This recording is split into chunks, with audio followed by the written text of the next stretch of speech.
Good morning everyone. आज हम forms of inequality पे बात करने जा रहे हैं। Mortality inequality, natality inequality and ownership inequality. Mortality inequality, inequality between men and women directly involves matters of life and death and takes the brutal forms of unusually high mortality rates of women।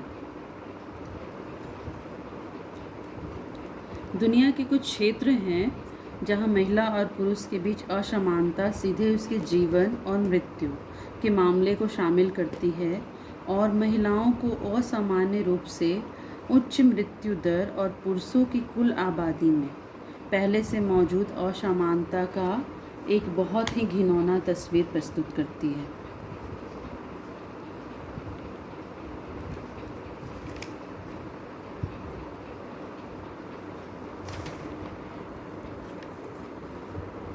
इसके क्या कारण है? Number 1, inequality between population of main and women. यह पुरुषों और महिला की आबादी के बीच असमानता।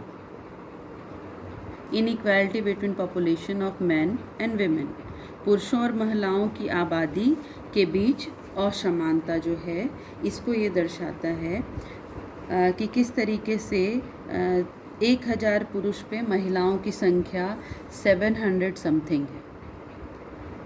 तो आपका जो है मृत्यु दर असमानता में ये बैलेंस नहीं होता है।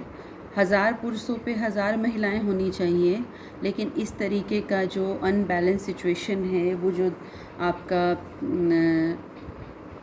गैप नज़र आता है इस तरीके के फिगर में, ये दर्शाता है कि किस तरीके से मोर्टेलिटी इनइक्वालिटी हमारे देश में व्याप्त है। नेक्स्ट हम बात करते हैं इसका काउजेस, किसके काउजेस पे? Biased approach against girls in their upbringing, health and diet. पक्षपातपूर्ण स्वास्थ्य और आहार में लड़कियों के खिलाफ पक्षपातपूर्ण व्यवहार। लड़कियां जो होती हैं, अभी बहुत सारे ऐसे काउजेज़ हैं जिसमें बात हुआ है कि मेंटली और फिज़िकली लड़कियां वो वर्क नहीं कर सकती हैं जो लड़के कर सकते हैं। तो वो इनइक्वालिटी तो उसको सोसाइटी ने दी है, उसको फैमिली ने दी है। ये बायस जो अप्रोचेस है उसके हेल्थ को लेकर, उसके आहार को लेकर, तो ये पक्षपातपूर्ण रवैया, दोनों के प्रति असमान व्यवहार कि लड़कों को पौष्टिक आहार देना और लड़कियों के लिए किसी तरीके का स्पेशल फैसिलिटीज़ और अलग से खाने की व्यवस्था नहीं होना।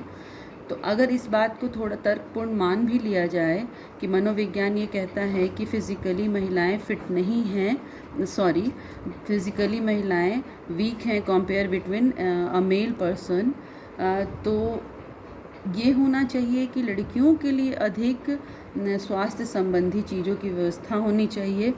और यही एक रीज़न है कि एक उम्र ढलने से पहले ही महिलाओं में कैल्शियम की कमी देखने को मिलती है और साथ ही साथ और कई तरीके की बीमारियां भी उसमें देखने को मिलती हैं। तो आपका जो मोर्टेलिटी इनइक्वालिटी है वो इसलिए भी है बरकरार कि प्रसव पीड़ा से ही कई महिलाओं की मृत्यु हो जाती है।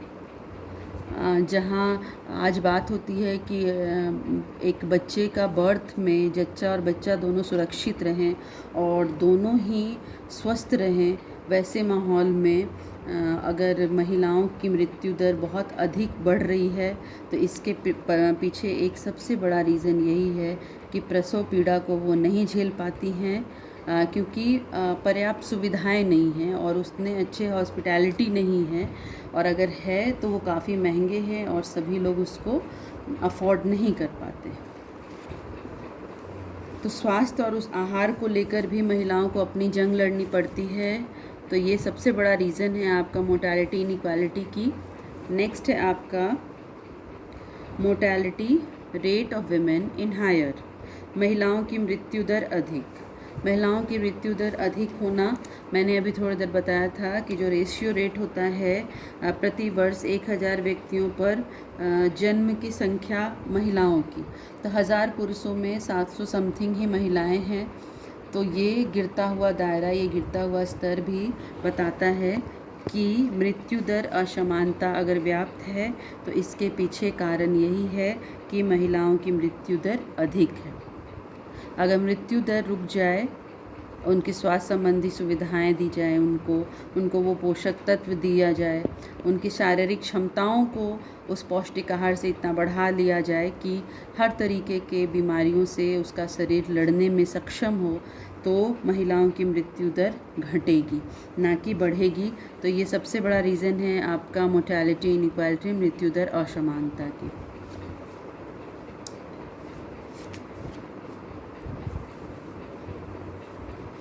नैटेलिटी इनइक्वालिटी, जन्म दर असमानता। Given a preference for boy over girls that many male dominated societies have, gender inequality can manifest itself in the forms of the parents wanting the newborn to be a boy.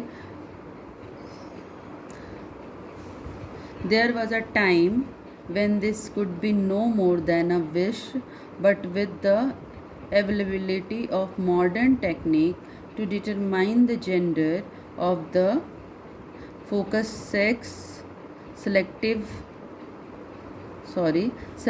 abortion has become common in many countries.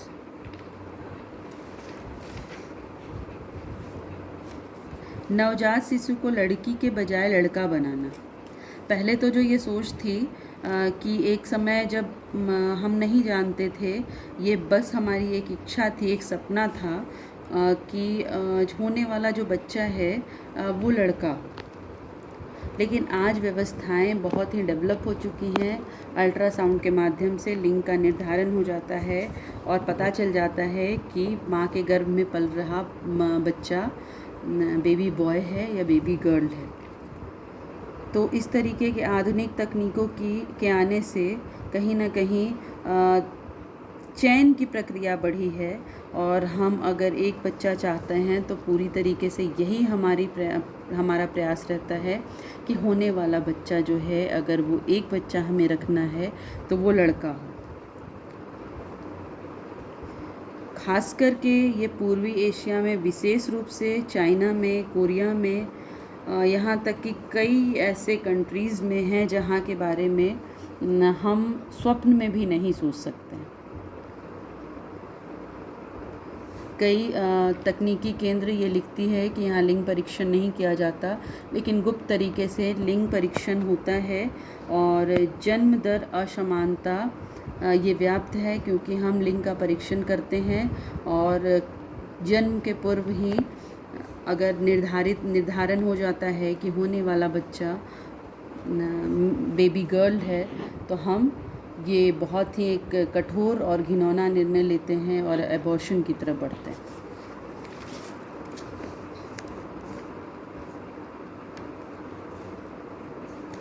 क्या कारण है आपके नैटेलिटी inequality की? In many countries, the preference is given to the boy over girls. कई देशों में लड़कियों के मुकाबले लड़कों को वरीयता दी जाती है। कई रिचेस्ट कंट्री, इंडिया उसमें भी एक है, richest country America and Europe, जहाँ पे ये धारणा कि लड़कियों के मुकाबले लड़कों को अधिक प्रेफरेंस देना है, उन्हें बेबी बॉय चाहिए। अगर 2 बच्चे रखना है तो एक लड़का और एक लड़की चाहिए, और अगर एक बच्चा रखना है तो वो ये धारणाएं रखती हैं और उनका चॉइस होता है कि उनको एक बच्चे के रूप में लड़का ही रखना है। Next, parents resort to abortion if the parents want newborn to be a boy. माता पिता चाहते हैं कि होने वाला बच्चा लड़का पैदा हो। अभी तुरंत उसके बारे में हम बताएं कि अगर लिंग परीक्षण होता है, गर्भ में पल रहे शिशु के बारे में पता नहीं होता है, तो वो इच्छा यही रखते हैं कि जो बच्चा है वो लड़का हो। नेक्स्ट है parent resort to abortion if the new baby is found girl. अगर नए बच्चे को अल्ट्रासाउंड में लड़की घोषित किया जाता है तो माता पिता गर्भपात का सहारा लेते हैं या गर्भपात की ओर बढ़ जाते हैं। यह बोलते हुए भी बहुत बुरा लग रहा है कि गर्भ में पल रहे बच्चे का लिंग परीक्षण आपका असंवैधानिक है, इसके लिए कठोर सज़ा का प्रावधान है। लेकिन फैमिलीज़, पेरेंट्स जब जानते हैं कि गर्भ में पल रहा बच्चा एक लड़की है तो एबॉर्शन की तरफ वो बढ़ना ज़्यादा पसंद करते हैं। तो इस तरीके की विकृतियाँ, कुरीतियाँ हमारे सोच में, हमारी सोसाइटी में, पेरेंट्स में व्याप्त हैं, जो जन्म दर असमानता को दर्शाते हैं। नेक्स्ट है आपका फैमिली प्रेशर, परिवार का दबाव। कई जगह पे पेरेंट्स अगर मॉडर्नाइजेशन सोच रखते हैं और वो मानते हैं कि लड़के लड़की में कोई भेद नहीं है, तो वहाँ उसकी फैमिली प्रेशराइज करती है, उसके माता पिता, लड़के के माता पिता प्रेशराइज करते हैं कि घर का वंश एक पुत्र चलाता है और वो अभिलाषा रखते हैं कि उसकी बहू एक बेटे को जन्म दे। तो ये फैमिली प्रेशर आपको नेटैलिटी इनइक्वालिटी का सबसे बड़ा रीज़न बनती है। और है आपका ऑर्थोडॉक्स थिंकिंग, रूढ़िवादी सोच। हमारी पारंपरिक सोच, पारंपरिक धारणा कि घर एक पुरुष चलाता है, मुखाग्नि एक बेटा देता है, घर का वंश एक बेटा चलाता है। तो इस तरीके की रूढ़िवादी सोच, ऑर्थोडॉक्स सोच, ये छोटी सी सोच, छोटी थिंकिंग ही हमें यहाँ तक लेकर जाती है कि हमारा पारिवारिक प्रेशर जो होता है उस रूढ़िवादी सोच से जुड़ा होता है और बना हुआ होता है। और इस दोनों के तले दब के पेरेंट्स जो होते हैं गलत डिसीज़न लेते हैं। तो जन्म दर असमानता का ये 5 कॉजेज़। नेक्स्ट है आपका ownership inequality.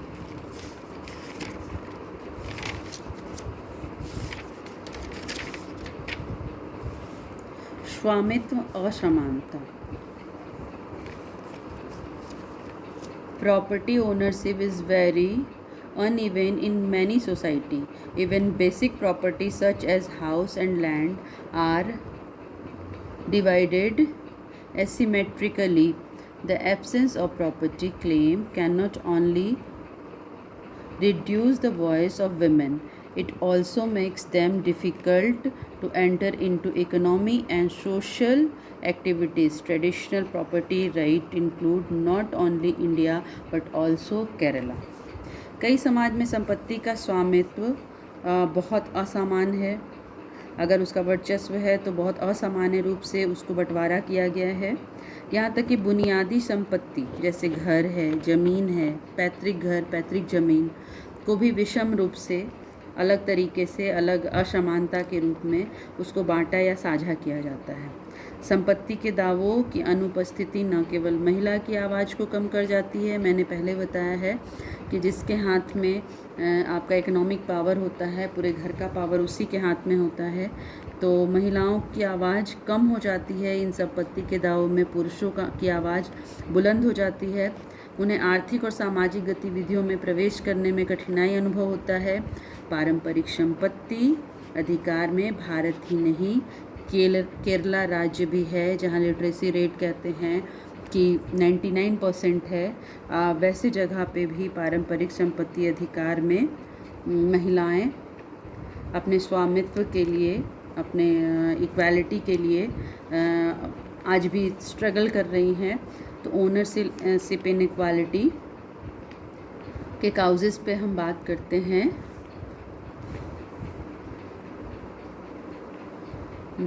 This is in sharing of asset and property. संपत्ति और संपत्ति के बंटवारे में संपत्ति और संपत्ति का बंटवारा। नंबर 1, संपत्ति जो होता है उसमें मालिकाना हक माना जाता है कि उसके बेटे का है, और उस मालिकाने हक में उस संपत्ति के बंटवारे में ओनरशिप जो होता है वो एक लड़के के हाथ में होता है, वो लड़के को ही मिलता है, और लड़की उसके लिए फ़ाइट करती है कि संपत्ति के बंटवारे में उसको भी हिस्सेदारी चाहिए। नेक्स्ट है women are denied share in parental property. माता पिता की संपत्ति